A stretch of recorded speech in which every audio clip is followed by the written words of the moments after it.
Well, hello, my good friends. Welcome back to our series where we're examining the NSQ National Standards for online courses.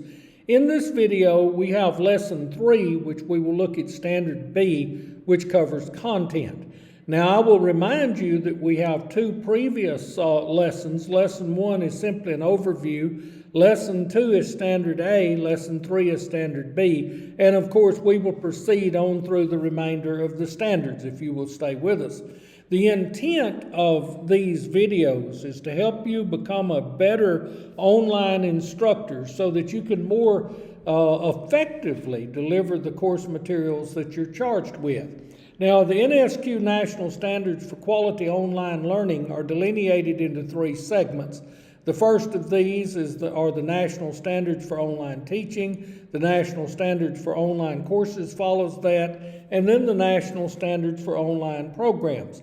I recommend to you that you examine all three of these areas because each area has very important points to make in regard to being an effective online instructor. For our purposes, we will be examining the NSQ National Standard for Online Courses. And again, you can find the NSQ National Standards at the indicated URL, www.nsqol.org. That's real easy to remember, nsqonlinelearning.org. You should be able to get that down very easily. Now, by the end of this video, our goal is that you will be able to implement actions to address the NSQ National Standards for Online Courses Standard B over content. And Standard B states this: the online course provides learners with various content options that promote their mastery of content and are aligned with state or national content standards. Specifically, our goal is that you will be able to implement actions to address the requirements of substandards B1 through B10. Now, the Standard B content is delineated into substandards B1 through B10. B1 states that the online course objectives are measurable and clearly state what the learner will be able to demonstrate as a result of successfully completing the course. Standard B2 says the online course expectations are consistent with course level objectives or competencies, are representative of the structure of the course and are clearly stated. And B3, the online course content is aligned with accepted state and or other accepted content standards where applicable. I want you to notice that these three go straight to the heart of assessment of a program. You assess a program through assessing courses, and you assess courses through developing strong course student learning outcomes and developing assessments that measure those. We will talk more about this here in just a moment. B4 states that digital literacy and communication skills are incorporated and taught as an integral part of the curriculum. The goal is that not only we deliver the content of the course, but we help our students grow their digital fluency and their communication skills. B5, supplemental learning resources and related instructional materials are available to support and enrich learning and are aligned to the specific content being delivered. B6, the online course content and supporting materials reflect a culturally diverse perspective that is free from bias. B7, the online course materials, the textbooks, primary source documents, they list OER, but I point out to you that OER stands for Open Education Resources that support course content standards are accurate and current. B8, the online course is free of adult content and avoids unnecessary advertisements. We will talk briefly about this, but I do want to remind you that as the instructor, the teacher of the course, it is your responsibility to protect the students that are in the course from infractions of accepted netiquette. And of course, you know, if you post your videos out on YouTube, you can link them to monetization and all that. I don't recommend that you do that because when you're teaching the class materials, the students need to be free from unnecessary advertisements. B9 addresses the copyright and licensing status to make sure that it's appropriately cited and easily found. And B10, documentation and other support materials are available to support effective online course facilitation. Specifically, the objective of this video is to provide you with a plan that will address the requirements of substandards B1 through B10. Now, B1, Standard B content requires compliance with the following areas. What I have done here is taken these 10 standards and clustered them into topics. The first topic is program course assessment methodology, which we briefly mentioned in crossing the substandards.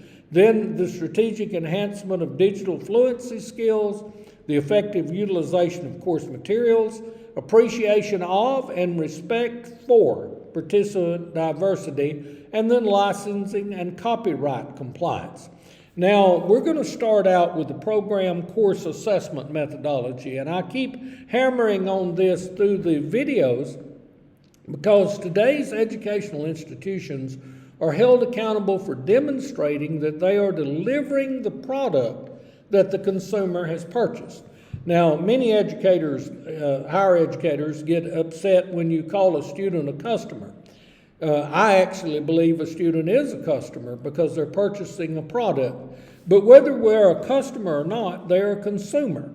And consumers have the right to see that what they purchase is in fact delivered. We know that out here in this world that there are diploma mills and charlatans and thieves and liars and all sorts of folks that are willing to take people's money but not to deliver much, but give them the appearance of having completed and having mastered the learning material. Today's educational institutions have accreditation standards, and those accreditation standards are developed by the government for the purpose of protecting the consumer of education. Accreditation requirements focus on effectively demonstrating that programmatic assessment has occurred based on direct assessment of student achievement. Now, as we go through this series of videos, you need to keep in mind that word direct assessment.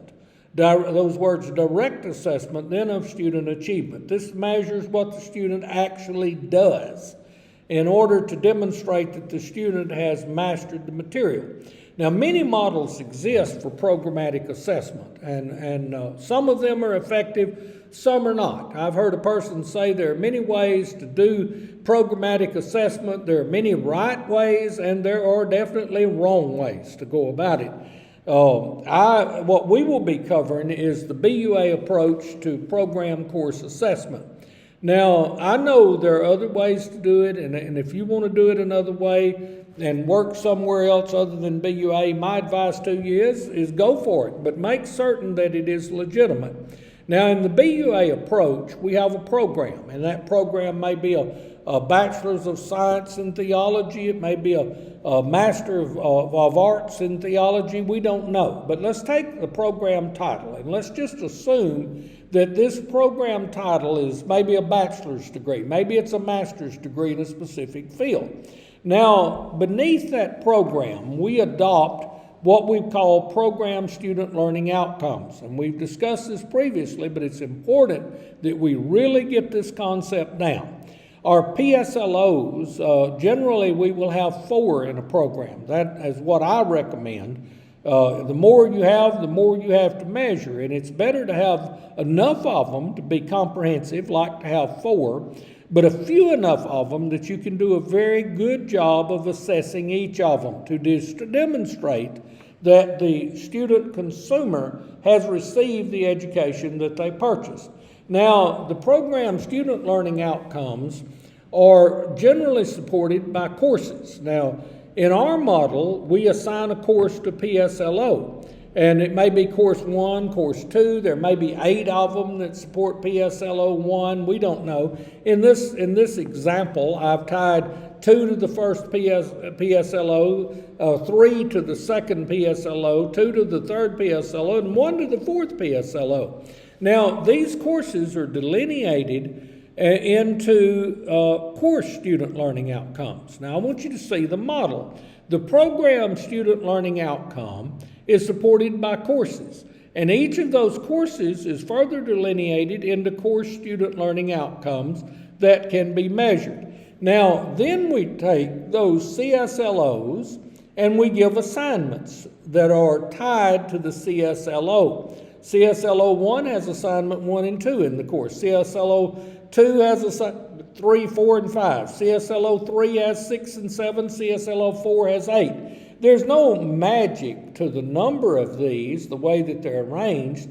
The idea is that we have a PSLO, a Program Student Learning Outcome. We have a course that supports it. That course is delineated into course student learning outcomes, and those course student outcomes are measured, student learning outcomes are measured by specific assignment assessments. It's really a very cool model, and one that works very effectively. Now, I know there are other models. I know that there are weaknesses to this model, but there are great strengths to this model. This is a means of assuring that the student gets what they need when they engage in the class. And you need, as an instructor, to start thinking about your assignments as being in direct support of your student learning outcomes.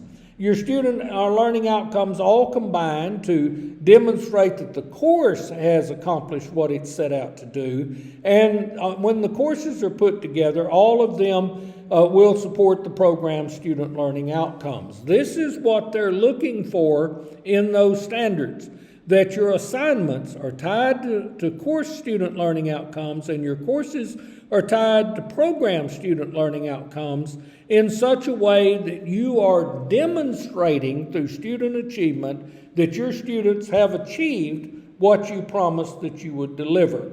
This might be said titled a consumer protection responsibility, but you can't sell an educational product and not deliver it. Now, as we write PLOs, PSLOs, and CSLOs, we use Bloom's taxonomy. Now, Benjamin Bloom, with his committee, did his work back in 1956, and we're in 2022. I was born in 56. I know that's 65 years ago. But when you look at Bloom's approach, Bloom said that there are low levels of learning and higher levels of learning. And he lists verbs underneath each of those. Knowledge being the lowest level, that's where you regurgitate it, with comprehension, then application, where you can apply that knowledge. But the higher level being analysis, synthesis, and evaluation. Now, this that I have posted here is taken from Utica College and is obtained at this URL if you want to go out and get the whole sheet. You can obviously see that I just took the top part, I cut it off. This is not the full sheet. Now, my purpose in giving you this is that you might recognize that in higher education, we should be pursuing higher order thinking skills, such as analysis, breaking it apart, synthesis, putting it back together, and evaluation, appraising it or making a judgment about it. In fact, evaluation is said to be the highest level of learning, and it certainly is under Bloom's taxonomy. That means that when you write course student learning outcomes or you have program student learning outcomes, they should be written to the level of evaluation. This is not first grade. This is higher education. And we want students to be able to analyze, synthesize, and evaluate material. And that's very important to us that students think at that higher level. Many times the higher order thinking skills, analysis, synthesis, and evaluation are said to be critical thinking skills. But we want our students to be able to demonstrate the highest level of knowledge, which is that of evaluation. Now, let's talk about the strategic enhancement of digital fluency skills. How will you systematically improve the digital fluency skills of your students? Now, the concept here is that as your students come into your class, they're going to come in with a level of digital fluency. Their level of digital fluency may be above your level of digital fluency, may be above my level of digital fluency. But the idea is we want to take them at a point when they arrive, and we want to grow their digital fluency skills as they go through the course. Not just mastering the content, but taking an online learning course, and in doing so, increasing not just their content knowledge, but their digital fluency skills. Now, I'm going to share with you 3 creative ideas. Well, the first one is that you need to model digital fluency by engaging the students with new approaches to sharing ideas. This is not do as I say, rather it should be do as I do. Don't expect your students to do things that you're not willing to do. If you demonstrate a propensity to grow your digital fluency, then this will certainly translate to your students. You can do things like adopt new technologies, try things out in your class, just not doing the same thing the same way forever. Now, creative idea 2, and this one is really powerful, that you allow your digital savvy students to share approaches to using technology as part of the assignments of the course. In other words, you're a digital online class, and you will have students in that class that are digitally very savvy, and you will have students that are not as savvy. Turn the savvy ones loose. Let them share their assignments and their ideas using the new technology that they have adopted, so that not only do you model digital fluency, but they model digital fluency to their peers. And here's what I like to do. I like learning in groups. I saw a movie many years ago when I was a young man. I took my wife to it. We went to see Lone Wolf McQuade. Oh, it was a Chuck Norris movie and one of those kick-em-up Texas Ranger movies. All right, so what? In education, there isn't any lone wolf. In the workplace, there are no lone wolves. We work in teams. We're part of something bigger than ourselves. By definition, a university is a team of educators. By definition, a course that is offered is a team of learners teaming with a teacher.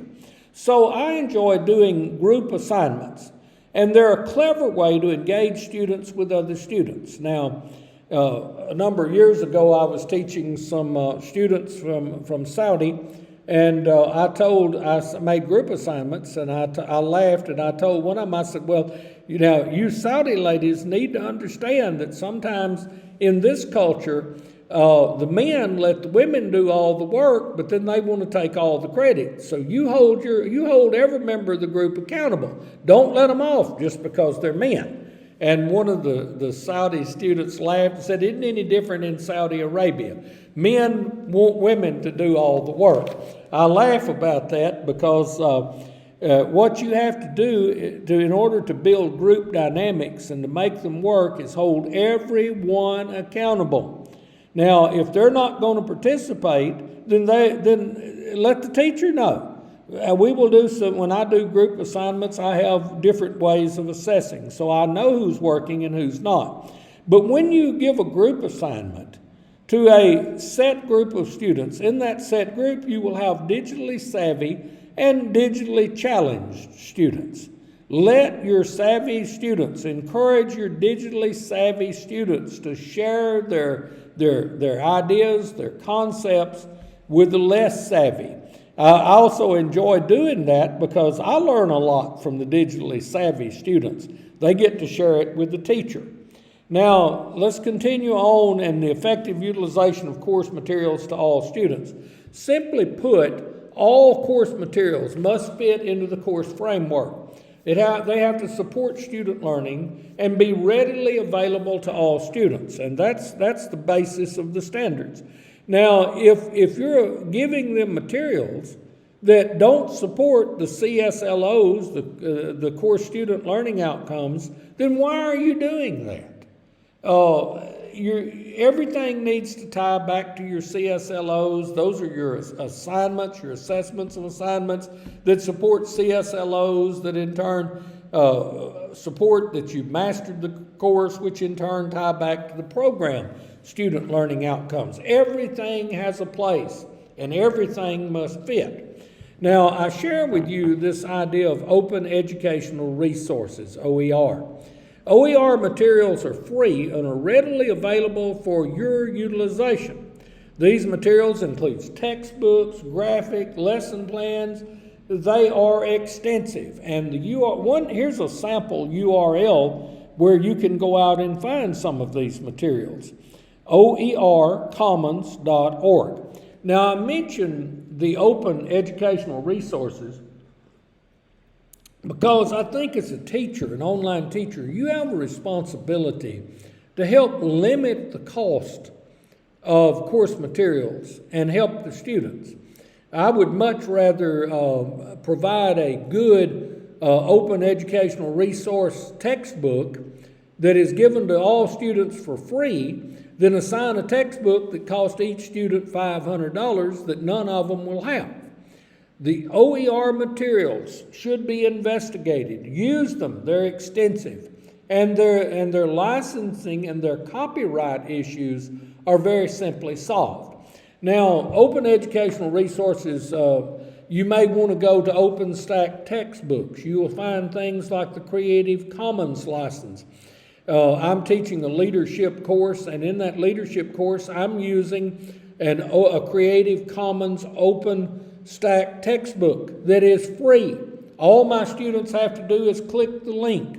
But not only is it free, it is very good. It is a quality textbook. The authors did it because they wanted to share their expertise with students to truly make a difference. Using open access can help you. And just imagine a free textbook that's readily available to all your students, and that is a good textbook that meets your needs.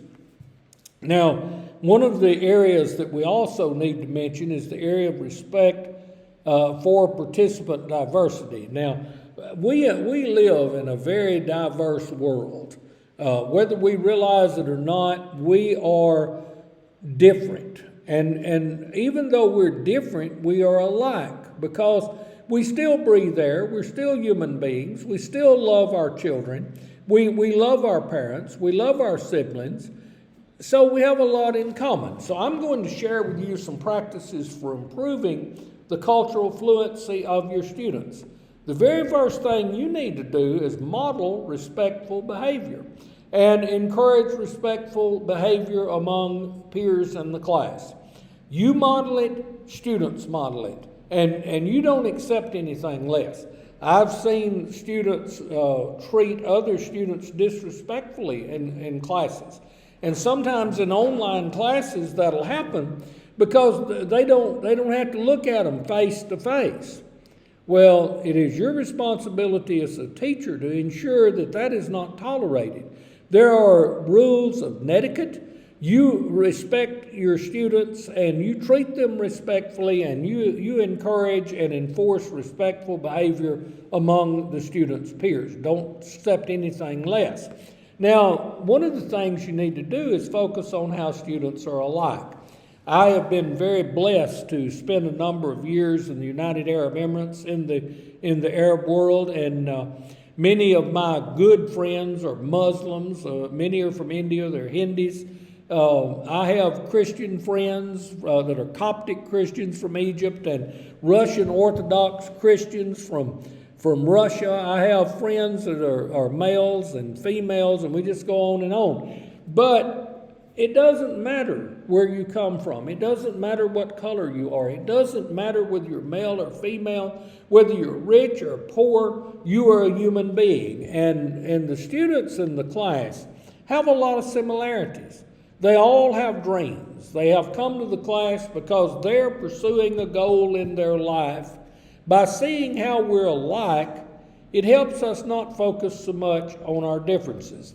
And always in class, respond to generalizations and stereotypes by encouraging critical thinking and mutual evaluation. I believe that stereotypical behavior is one of the lowest forms of thought. If you study Piaget talked about the development of schematas where you categorize everything. That's what you're doing when you stereotype people. There is a higher level of learning, and that is the mathematical logical. I tell students that before you stereotype people, you need to stop and think. People are people, and we're all important. And use assignments to respectfully discuss differences. Just for example, when I studied mathematics, I have a master's degree in mathematics. My doctorate is in higher education with specialization in statistics. But when I was studying mathematics, it was many years ago, it was a male field. Women weren't welcome. There wasn't a role for women in those courses. Well, it's very interesting that when you look at the history of mathematics, there are many women that contributed successfully to the field of mathematics. And certainly in our day and age, some of the women broke through the glass ceiling and they have achieved great things. We need to have assignments that recognize males and females, different cultures. Do you think mathematics was invented by the Europeans? It's very interesting that if you ask a European who originated trigonometry, they have a really neat European answer to that. But when they dug up some cuneiform tablets, they found Plimpton 232, which was an ancient table of secant values in base 60 decimals, or base 60 fractions. Now, my friends, who knows? What we've learned and what we've accomplished stands on the shoulders of many different cultures.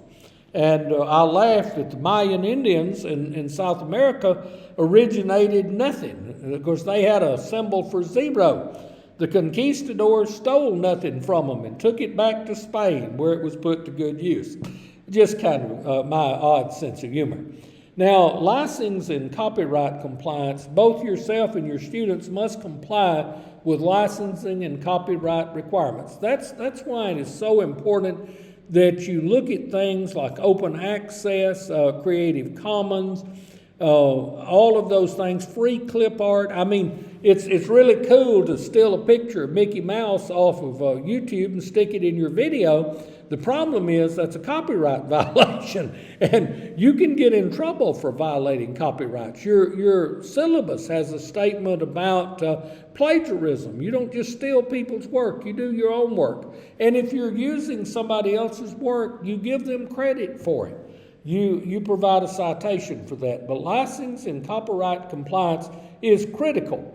The open educational resources and free clip art, my gracious, you've got so much material that has been developed that you could never use it all. You could never even see it all. And it's designed for your use to help protect you against copyright infringements.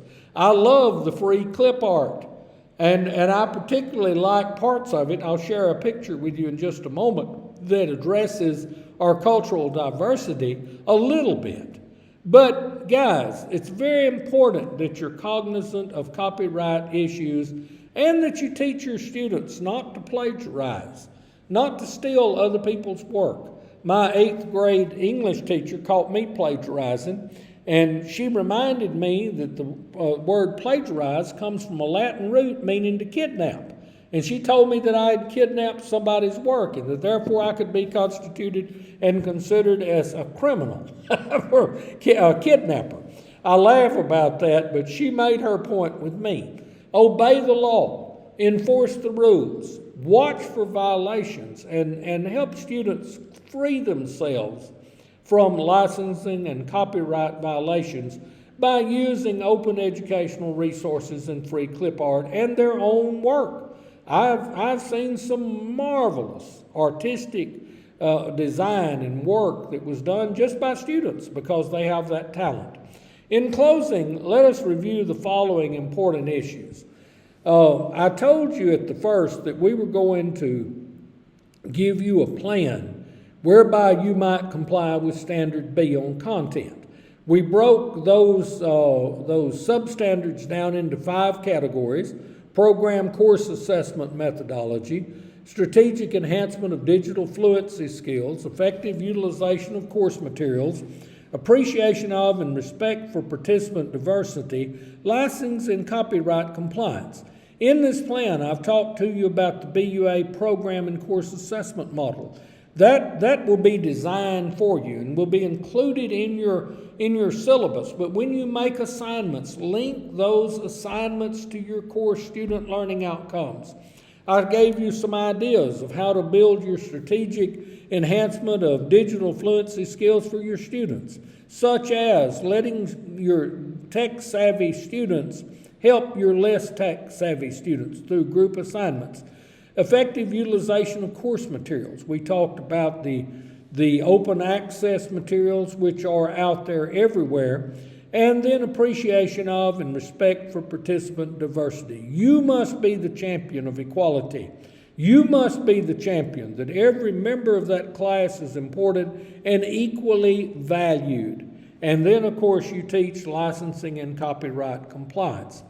By the end of this video, I stated that you should be able to implement actions to address the NSQ National Standards for online courses, specifically Standard B in content.